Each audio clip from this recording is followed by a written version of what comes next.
Hi everybody, hola a todos. Here we are rabbis with an accent. No, pará, no empezó. No, manes, no. Dice, no me jodas, pará que estoy, no me dejes ir live, pará. ¿Cancelamos? No, pará, no está pudiendo ir live. Ahí está. Todavía no empezó live, ¿o sí? Hi everybody, I'm Rabbi Kogan. Hola a todos. Here we are rabbis with an accent, and this is our second meeting, and this is a group of 5 friends, 5 rabbis, 5 colleagues who got together to discuss some insights on the Torah portion. And I would like to open some discussion. I'm not going first to share too many insights, but just to ask a few questions so we can share and we can talk about them, and you can think also as well about the first Torah portion in the book of Numbers. In the book of Bamidvar, the Torah portion is also Bamidvar, and basically is I won't say a boring Torah portion, but it's about names and numbers, and also about locations. So basically, the Torah portion tells us that the children of Israel, they were in the wilderness. We learn about their numbers and how they were positioned around the Mishkan in by tribes, 3 tribes to the north, 3 to the south, 3 to the east, and 3 to the west. And the question that I like just to bring to all of you, especially first to my colleagues and then to those who are listening to us, is I can understand that we were the children of Israel when we were 12 children of Israel, the 12 sons of Jacob went down to Egypt. 70 people went down to Egypt. Then there is a need for being with your own family. But now after, I don't know, 210 years of being in Egypt, we leave Egypt. We are 600,000 male, maybe 3 million people, and we go still by the same tribes that we were there, by the children of Jacob. What is the need for the Torah, and then even later for the Tanakh, to keep this division by tribes, by these original families? What is wrong with, now we are the children of Israel, one Jewish people, one people together, living together. I like just to bring one more point, and I will leave it there at this point, that the Midrash tells us later on that when the children of Israel cross the Sea of Reeds, the Yam Suf, and we get this idea from the movies that they cross all together, all these millions of people crossing together. But the Midrash tells us something very interesting, that when the water was split, was divided, the sea, there were 12 different paths in the water. Again, this is a Midrash, but the Midrash also can tell us what is in the ideology of the rabbis. There were 12 different roads, one for each tribe. So basically the tribe of Zebulun, they marched with the people of Zebulun, and in a different path, crossing the sea, the people of Naphtali, or the people of Dan, and the people of Asher. My question is why? Why is this so important? Why do we need these divisions? And as you can see, each of us today has a shirt of our own soccer teams, and maybe someone else will talk a little more. This, of course, I got to talk first because it's the most important one. It's called Boca Juniors for those, we are half plus one of the universe, my soccer team.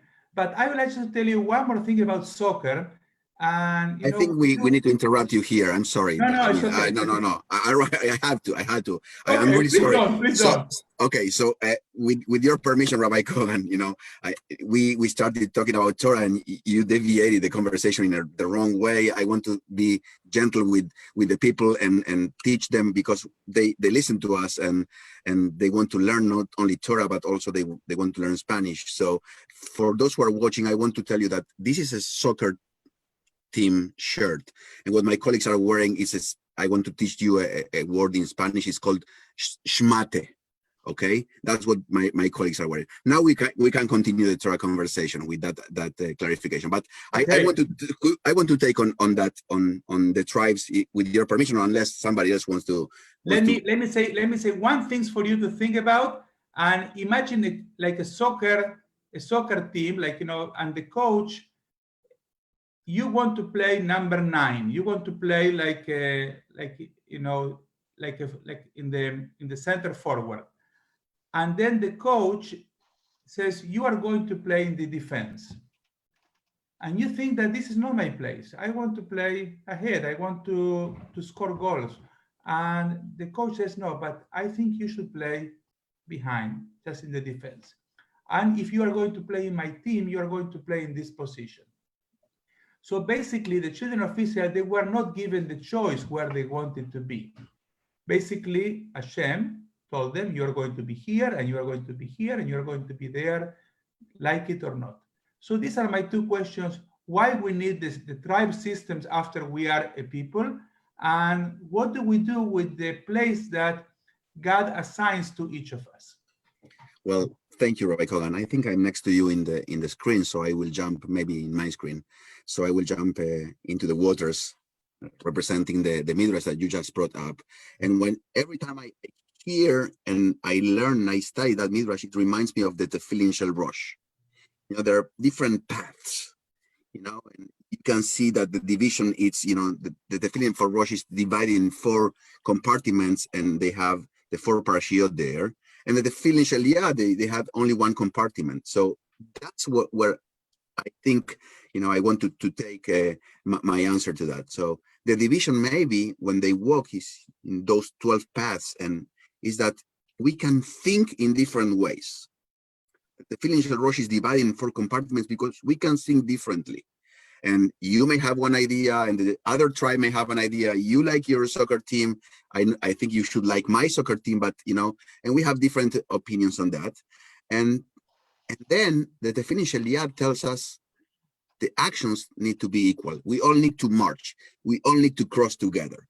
Even though we may think differently, there's one action that we need to do together. And that's probably something that, unites us all, even though we are separating the way to think, because the tefillin shel Rosh have the 4 compartments, and you can see the divisions. And you can still see them throughout the Torah, as you mentioned. But we were all together as a nation, as a people, when we received the Torah, and when we crossed the Red Sea. It's not that we left any tribe behind. We were very carefully. There's another Mishnah that says that they were separated in the waters by halonot. They were different windows, so they could see all the different tribes, even though they were in different paths. So that's what brings me to my first reaction to your question, and then I'll react to the position where we play, because there's some explanation for Rashi, but I will let my other friends to continue. So let me jump and say the following. I think that the idea of having multiple paths is important, because let's say that everyone from one tribe was wearing Rabbi Kogan's t-shirt. I would never, ever would want to walk on that path. It's like, it's even out of pikuach nefesh, I will try to walk in a different path. And at the same time, following on what Rabbi Wervin is saying, I guess that we are still playing the same game. And so we are grounded in our own particularities, in our own colors, in the t-shirts that we love, but we share the passion for the same game. And the game can only be played by agreeing upon the same rules. Even if there is certainly a point to be made about Rabbi Kogan's team never playing by the rules, but we are not going there because this is not about soccer, it's about Torah. But I think that, and again, I see here a very interesting tension between the particular and the universal, and the place for our uniqueness, and then the place for those things that bring us together. And when you have only one of these things, this is not great. And when you have only something on the other side, that is not great either. But I will stop here. I will allow my colleagues to share some thoughts as well. So I will go next in the same kind of paths that you were traveling. The idea of putting these jerseys today was Dafka, right? To show this idea that we are not required to be the same. We all have our own identities, and we have then bigger identities, right? We're rabbis, we're part of the Jewish people, we're part of our communities, we're part of the human race. We all have our different jerseys. 4 of us here, every 4 years, we put all the same jersey, and we root for our, right, for the nation we came from. We have a different colleague here, we'll put a different one. And that's perfectly fine and legit, and even encouraging, I think, by the way that the Torah presents it today. But there's always the reminder that at the end of the day, we're one. That only when we put all these different identities together, we can become one. I was thinking about the numbers that we have today in the census. If we were not talking about this parsha, and I said to you 603,550, you most probably, all of you, I know for sure, will say, oh, the number of the census, right? You will know that. However, if I started to say 40,650 and 32,500, the numbers of each one of the tribes, you probably won't know what I'm talking about and won't make that connection. Probably you will, because you're all erudites and you know sages, but I won't. And this, to me, this message that at the end of the day, yes, we're part of different tribes, but at the end of the day, we come for the important things, and we're only one. I like the metaphor and the idea that Rabbi Wervin brought, that we can think differently, but we should act as one people, right? And I just want to say that we have 4 colleagues from Argentina here and 1 colleague from Chile. That's me, and I'm proudly wearing my Colo Colo jersey, the best team in the country in Chile, the only team that has won the Copa Libertadores in Chile. So I'm proudly wearing this jersey. And I want to tell you that I think that what has kept the Jewish people alive is that we have this diversity. I think that because we have different groups, because we have different paths of understanding and doing, is why we have been staying alive for so many generations. And if you think about it, we have been divided as people since the very beginning, right? And the tribes, and then the northern kingdom and the southern kingdom, in Jerusalem and Shechem, and then the Hashmonaim and those who oppose the Hashmonaim, and Tzdukim and Prushim and Isim, and then the Mitnagdim and the Hasidim, and then the Reform, Conservative, Orthodox, Reconstructionist. And I think that's what makes our religion vibrant. And it is because each person is unique. Each person in its own individuality always tries to find her or his path, how to better connect to our Jewish tradition and understand our Torah. And there is a beautiful Dvar Tefillah that I love, and I actually gave this Dvar Torah to our graduates 4 days ago on Sunday.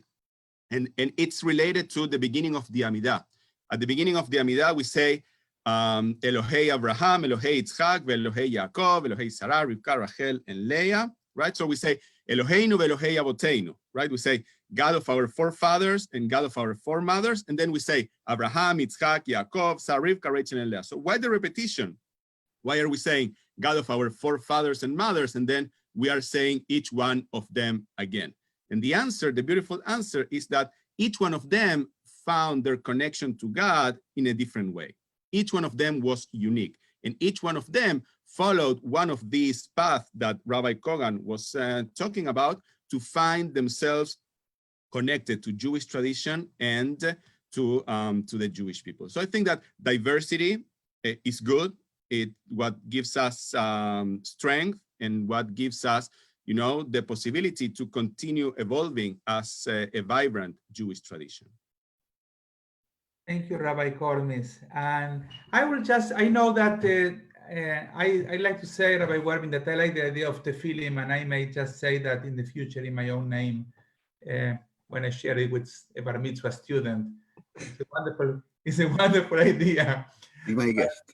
I think that we found a good answer for diversity, but I am troubled by something which I will share with you, and I think it's not coincidence that the different locations around the Mishkan, where each tribe is located, appears at the beginning of the book of Numbers, because the book of Numbers is all about place, and it's all about people who are not happy with their place. All the challenges that we find in the book of Numbers, and we are going to start reading to them 2 weeks from now, first in Be'alotcha, and then throughout the book of Numbers, is about someone who is not happy with the place that they have. Miriam and Aaron are not happy. Korach is not happy. Datan and Abiram are not happy. On Ben Pelet is not happy, or his wife is not happy with and then we have the spies. They are not happy either. So, and the children of Israel are not happy. So we get someone, someone decided this will be a good place for you. And then we say, or they say, I don't like that place. I like your place, or I like a different place. Or I like to be at the head, or I like to be in charge, or I like this other synagogue. I don't like the synagogue where I am. That's not my case, because I love my synagogue where I am. But I like a different place. I like a different country. I like a different family.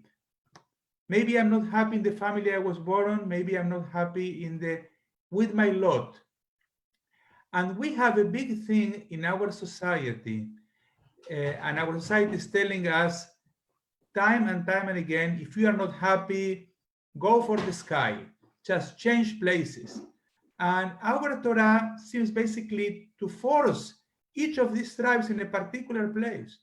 And I'm just thinking, how does the tribe of Naphtali feels? Maybe the tribe of Naphtali wants to go first or second, and suddenly they need to go number 7. And I like to say that this issue about the place where each of us is located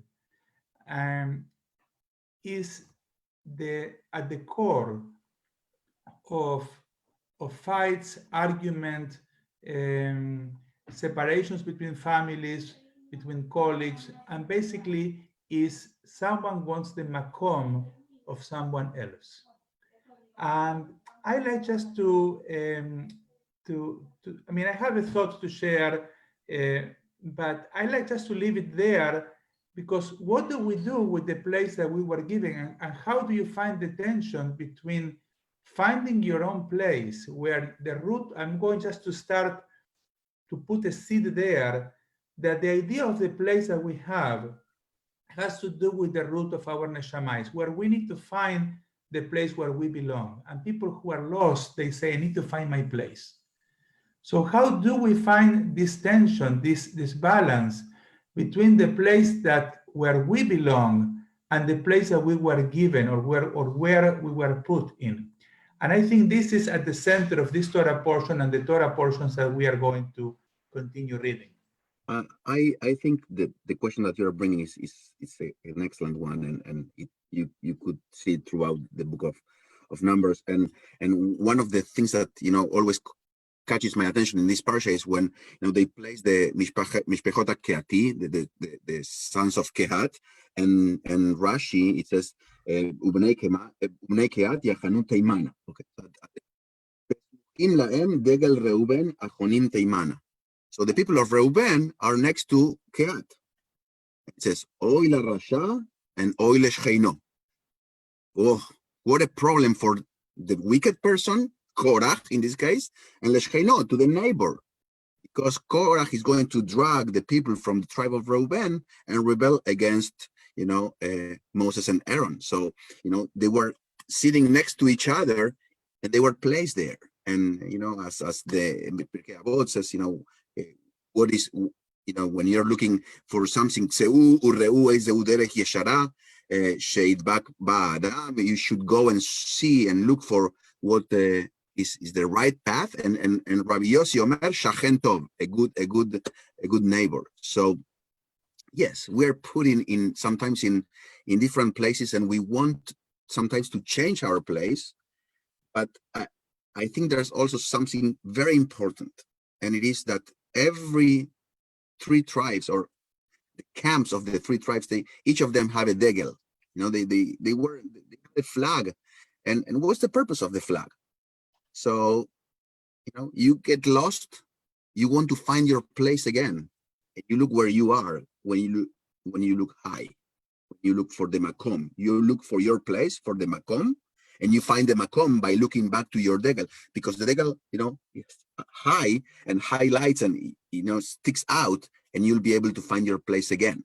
So one thing I think is the physical place that we are put, but another different thing is the spiritual place that we want to be. So maybe the degel helps us to find again, by looking up, our spiritual place. Even if we are in a place that we don't want to be, by looking up, you will be able to find the right place. Also, by looking up, you find that there is something that is bigger than yourself, and you can find there some kind of solace. I love the idea of coming with the soccer jerseys today, because when we speak football, let's call it the way we should be calling it, we get into the tribal mode, right? My jersey is the most beautiful one. My team is the better one, right? Speaking as the only team, not only that never won the Libertadores, but who never played the Libertadores, right? What's my place here? The important thing is to know that, yes, I want to have a different place. I may want to be in a different reality, but there is one place in which, or one point in which I have to look out and say, but I'm part of a bigger community. I'm part of a bigger thing. I'm part of a bigger society. As I'm not happy with my lot, said Rabbi Kogan before, right? And the Mishnah says, Miu Sameach, Miu Ashir, who is rich, Asameach Bechelko, right? The one who can find contentment, who can be happy with his lot. And I think that that finding that place, finding that there is an important role to play in every place. If you're playing a central forward and you score 2 goals every game, but you don't have a defense and the other team score every game, it doesn't give you much of a naches, right, in terms of where you are. So it's this idea that, yes, I want to have my own individuality and my own tribe, and I want them to win every time, and also understand that I'm part of a bigger picture and a bigger community. And I would like to invite our viewers to think about their own lives, right? So when do we get to a place where we are sameach vechelkeinu, right? When do we get to a place where we are happy with what we have? And when do we get to a place where we say, you know what, I'm uncomfortable here. I don't want to stay here. I want to move on. I need a change. I need a change of place. I need a change of my current circumstances, right? So that's a tension that I personally have experienced in my life, right? So how do we move from that contentment, happiness, and accepting what we have to a place where we say, you know what, I want to challenge myself. I want to go one step forward, and I want to be a little bit uncomfortable in order to continue walking down through the path of life. And I think that that's the tension where we are able to continue developing our lives and to continue pursuing our goals and to continue pursuing our dreams. And that's also in a communal level, right? When are our communities happy with what they are doing? And when do we want to challenge them as rabbis in order to get out from their comfort zone and challenge them as they challenge us, right? I want my congregation to challenge me as a rabbi because I want to grow. I want to be in a place where I'm out of my comfort zone and try new things and do new things, because that's the way that I can really progress with my life. Marshall Mayer, who was the rabbi of my rabbis, used to say that one of the main tasks of the rabbis is when people are at the synagogue is to make the comfortable uncomfortable, right? So when you have that feeling that you are not comfortable in the place where you are, change happens, and I think you can move forward with your life. Now, you know, it's interesting because by hearing all of your wisdom, it's very clear that our tradition goes from the Talmud saying, Meshanem Makom, Meshanem Mazal, the person changing a place will change his or her luck, to what the Kuzari will say about, and then so many others, which is what Rabbi Cohen was saying, that there are certain aspects of where we are in life that are not up to us. It's like if you are coming to this world to be the foot, you won't be able to access, like, to be the elbow. And certainly that is not usually a narrative that the modern reader or the modern learner feels comfortable with. You know, we always, actually, we are caught by this idea of the meritocracy that we call it, which has also a very complicated side, but we are trained culturally in this idea that we can get wherever we want to be. We all want to be the head. We want to be, everyone wants to be like the chief. Not that everyone is a chief, there are no Indians. But the problem with that cultural discourse is that we can trace plenty of the frustrations that people feel, because it's not really true that you can get wherever you want to go. And part of the problem that we see is when people facing their own limitations or the bad luck, or things not necessarily work as they want them to work, so they don't end up where they want to be, and they blame themselves because culture has taught them that if you make enough merits, you will get whatever you need to be or whatever you want to be. So we are on the tension between you were born to be the elbow against this idea that you can be whatever you want to be. And I guess that the truth is somewhere in between, and we need to see. We need to try to get where we want to go or where we want to be, knowing that it's not up to us 100%. That there are forces way powerful than what we can do, and sometimes we don't get what we want, as the Rolling Stones used to sing. You know what? Yesterday they had to play here in Nashville, so in a different universe, I went and it was awesome. But in this one, it didn't. But you can't always get what you want. But if you try, you may get what you need. That's what they say. And there is some Torah there as well. I think that there is something, I'm sorry, Rabbi Kogan, and I'm speaking because you know that I have to sadly leave a little earlier today.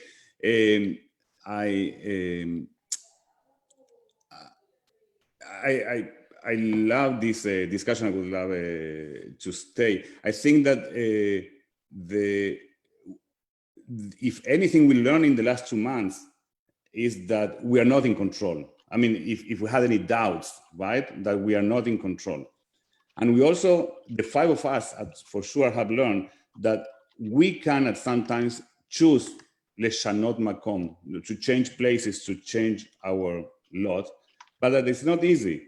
We all left the places in which we were born. We all left the communities and the families we grew around, and we changed our lot. And each one of us will look back and say how much our mazal changed and in which ways.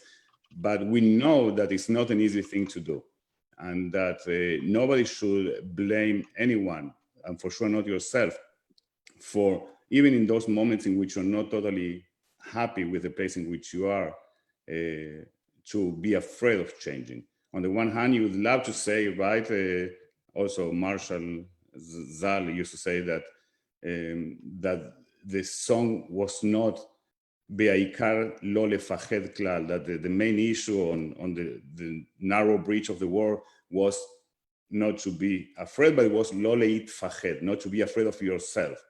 And I think that that's a good thing. But the fact that we're afraid of the world and the things that are around us, it's a given, and it's okay, and it's fine, and nobody should feel by that. And you used the Rabbi Karbuk used the word mazal, and I always are reminded of that mazal is an acronym of makom, zman, laasot. So meshane makom, meshane mazal. You need to help that mazal to happen. You know, the Zohar says akol talui b'mazal afilu sefer Torah shebayechal. Everything depends on good luck, including the sefer Torah that it's in the ark. You know, because if the sofer, got God forbid sick in the last word, the Torah will not be finished. So, the mazal, we need to remember that is makom, is the place, zman, the time, but also laasot, to do something. And we need to, if we want to change our place, if you're not happy with our place, is the time to do something. And as I'm leaving right now, and I wish you luck in the race, because I'm leaving, your screens, no matter how it looks, it will change now because there will be one less square. So good luck in your new position, and I'm looking forward to seeing you next week. But Thank you, Mario. Now that you leave, it's the time when we speak bad about you. So go. Not about my team, please. Not about my team. Belgrano, and about Belgrano, your soccer team. Love you. So all. you're a pirata. You're leaving early. Such a pirata. So, Rabbi Kulok, I have a question for you. So yes. Then how do we try, right? Or how do we cope with frustration, right? Because if you say, I was born an elbow and I stay as an elbow, so that's it, you can be happy with that. But maybe there is something else that I want to try. Maybe there is something else that I need to try. So how do we deal with frustration? How do we deal with trying and failing, or trying and succeeding? What are the elements that we should take into consideration to do that? First, I'm not sure personally that if, as the Kuzari said, or as Rabbi Kogan implied on his remarks, that if you were born an elbow, you will stay an elbow. Okay, I think that there is some frustration to deal with there, if you believe in that. I think that our society has a harder challenge trying to make peace with this whole concept of meritocracy that is not necessarily working as we were promised. And part of the challenge that we face is in how we frame the conversation, how we understand that it may not be all about what we do, is to make peace with the humbling experience of understanding that wanting to be and doing all what you need to do may not be enough. And I think that part of what needs to happen is for us to understand, because that's a humbling moment. Part of the problem is that we are trained in the belief that it's the Kevin Costner movie. If you build it, they will come. Guess what? Not always. And part of what needs to happen is to be able to see that, face to face, and to realize that those are the rules of the game, and that is not a good reason to stop trying. But we need to be very mindful and teach and tell and understand for ourselves that trying may not get us where we want to be, because there are other things at play. And again, we may be lucky. Once again, the mazal that it's not just plain luck, is also bringing all sorts of things together. But maybe Rabbi Kogan can tell us how he understands these if you're an elbow, you remain an elbow, or or how do we deal with that Yes, in our world? Knowing Rabbi Kogan, he will say if you're an elbow, you end up being an spaghetti. But it's your turn, Rabbi Kogan. I don't have anything to add after that comment. Let me say that this is a subject that is very close to me, and I somehow am struggling with that. And I like just to comment on the elbow metaphor. The elbow is not very popular, Rabbi Kornis. Elbows are not very popular. Heads are popular, hearts are popular, brain is very popular, elbow is not popular. But elbow is necessary as well. So the question, I don't think, when we think about place, and I respect, the association, I was in Argentina, now I'm in a different place. We think about, I want to push myself. We talk about place moving from A to B, where I'm going to be happier or wealthier or wiser or whatever, in terms of location. And I think that when we talk about place, and I think this is the same idea of the children of Israel, the idea, the way I understand, is that each of us has a place that was given in this world. We don't know that place. We think that we know, but we don't know that place. Each of us, using this Kabbalistic terminology, needs to make a tikkun, needs to fix something. That's the reason we were put in this world. And I was put in this world because there is something that I need to fix. I need to find the way I connect with my place. And it's only in that place where I am going to make a difference. If I want to go to your place, to your mission, to your tikkun, it's not going to work for me because this is your place. So it takes the entire life. And if you go, all the Hasidic stories are about a leader, a rebbe, or someone helping you find your particular place. And your particular place, in this case, for us, we have this difficulty because we need to do it on our own or with the help of teachers or colleagues. And many times by trials and errors, we really fail. We feel that this is my place, and then I need to go back and try again. I'd like to share an insight from Torah. This is, after all, Torah with an accent, which I put together. I just found it preparing for this meeting, which really blew my mind. And it starts with a verse, with a pasuk from a different Torah portion, but it's related to ours because of the tribes.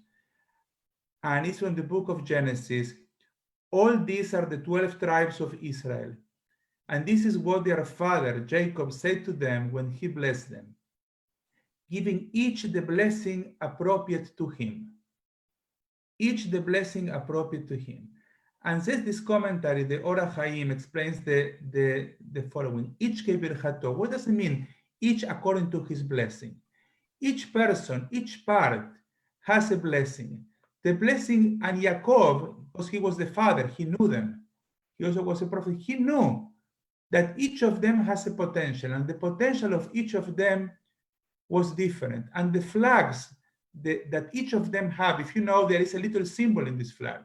And that flag is the strength, the uniqueness of each tribe. The place that they were located in the land of Israel was not like eeny, meeny, miny, mo, you go there. Each place was according to what each of these tribes needed to produce and where they were going to make a difference. So says the Ora Chaim, according to his blessings, each person received a blessing in keeping with his individual personality and achievements. You must not forget that different souls possess different potentials. Some souls are able to rise to the level of being priests, others to the level of being kings. Still others have the potential to achieve greatness in Torah knowledge or temporal success such as wealth or personal heroism. Jacob tried to match his blessing to what he perceived to be the nature of each of his sons' special attributes.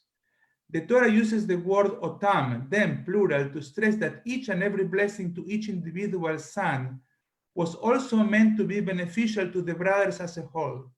When Jacob predicted that Yehuda's hand would be on the neck of his enemies, this automatically meant that Yehuda's brothers would also benefit from his military power. In other words, if I can be a good elbow, and only I can be that elbow, it's going to benefit the entire body.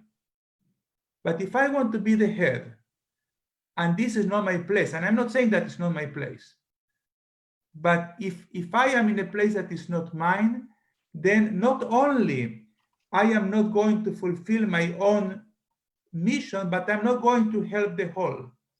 Again, this is not about, being, be happy with whatever is, you need to do it like a conformist. If you are poor, that's where Hashem wants you to be. I'm not talking about that. I'm just talking about finding the root of your neshama, finding your place. And Moshe Rabbeinu told everybody where they needed to be. And I think that overall, it worked out well. This is why I am somehow, Rabbi Kuliok, I like this idea of Yehuda Levi, which is so against the grain of our society. And I think you nailed it when you say that we have a problem with that. And I think that, again, this is not to take all the suffering and the things that are happening and to love them. This is not about what I'm talking about. It's trying to find the place where you are going to make a difference. And I think this is what these places around the Mishkan are. And at the center, by the way, always is the Mishkan, always is the Torah, always is the presence of God. And we have all access to that center. So this is what I wanted. This is my reflection, at least, to share with you at this moment. And I would be happy if anybody would like just to comment and to share. I would like to add one more thing, and it's that I think it's very challenging in our society to find your place. I think that we are constantly bombarded with so many different messages, and particularly the message of success, right? That you shouldn't be happy with what you have. You shouldn't be happy with the car you have, with the family you have, with the money you have in your bank account, right? And that brings a lot of frustration for so many people. So finding the root of our neshama and our place in the society is challenging, but I think that when you get to that place, it could be very, very rewarding. Now, the question, this parsha is very dear to me. This is my bar mitzvah parsha, and one of the midrashim that I like the most about this parsha is the midrash which says that when the Torah was given, it was given together with three other elements, with esh, mayim, and midvar, with fire, water, and desert. And I always like this midrash because I always try to recontextualize it in my life and in our modern life. I always think that esh represents the fire, the drive, the passion that we have in order to try to find that place for us in our society and in our life. And at the same time, water is like, it's playable and it can change and it always flowing downwards. So I think that's also part of the adjustments that we have to make as water in order to find that place. And if you feel that that's not your place, so you should continue with your journey trying to find it. And at the same time, midvar, which is the desert, right, is a barren place, a desolated place, which symbolizes in a way humility and how humble we have to be in order to recognize that sometimes we do not have all the answers to the questions that life will bring. So I think that it's a constant journey, right? And life is a journey. And if you are not comfortable or happy in the place where you are, you should be moving. You should be moving forward and keep going. And always, I feel that this idea of the drive, the passion, and being flexible with, this route that you are going through, being humble to understand that you can fail, you can be frustrated, but you should continue walking through that path. You know what? It's like, I was thinking about the same, and what Rabbi Kogan was saying before about the whole book of Bamidvar with people that are very uncomfortable with the place they are. And I was thinking about a similar midrash, speaking about the fact that the Torah was given in the desert, in the wilderness, Bamidbar, which is like the no place. So we have all this awkwardness and people feeling very, very unease where they are. And the Torah begins this parsha, at least, by reminding us that the Torah was given in the middle of nowhere, the no place. And how can that be applied to our own searching and that tension that happens? Okay, all the tribes are in a very specific protocol, and you are there, the Mishkan is in the middle. The Torah at the same time was given in a no place. And what can we learn from that as well, and how both of them are playing together? And something else that I wanted to point to, because most of the time Parashat Bamidvar is read right before Shavuot, and I was reading that there is this teaching. It shows in many places. One is the Shnei Luchot Abrit, Rabbi Horowitz, saying that there is a correlation between the number of Jews and the letter of the Torah. So it's 600,000 letters of the Torah, 600,000 Jews that are counted in our parsha. And so there is a match between each letter and each person. And something very beautiful that I read from Rabbi Shai Held is this idea that we need to remember that every person has a Torah to share. There is a particular unique Torah that each one of us has to bring to the world. And it's part of that journey of discovery of what is that Torah. And it's twofold. If we do not discover what is our Torah to give, we are missing. But the world is missing as well, because it's a Torah without a letter. And that Torah without a letter brings us back to what Rabbi Wervin was saying before about the Mazal and the Sefer Shebaichal and the words that are missing. And so how can we help? How can we inspire? How can we nudge folks in our very humble way to reconnect with Torah in order to discover what their Torah is as they bring that uniqueness to the world? I think that maybe the answer to the question is found at the beginning of the parsha, because when God calls the leaders of Israel to count the people of Israel, he says you should count them bemispar shemot. So it's not just the book of numbers, it's not just the numbers. We need to remember all the names. It's not just, how many they were. All the names were important. And if one of those, as you mentioned, if the elbow is missing, it's not the whole. And therefore we need all of the people of Israel, each of the letters of the Torah to be a whole. That brings us back, Rabbi Kogan, to the first question of being by tribes, but also being together as a whole. So Anton Chekhov said that brevity is the sister of talent. And for the sake of brevity, I wanted to first thank you all for your Torah. I am sorry you had to wear those shmates today, but try next time red and black. And I want to wish Rabbi Kormis a Mazal Tov for tomorrow's birthday. And Rabbi Kogan, you have the last word, and look forward to seeing you next week.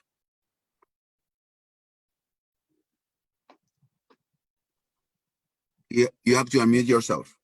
Many blessings to all of us, and I hope that each of us will be able to find our place where we can make a difference, and this our unique letter in the Torah, our unique contribution, the only place where only us we can make a difference. Many blessings to all of you. It's a pleasure to share this space with you and to learn together. See you next week. Thank you. Thank you all. Thank you all.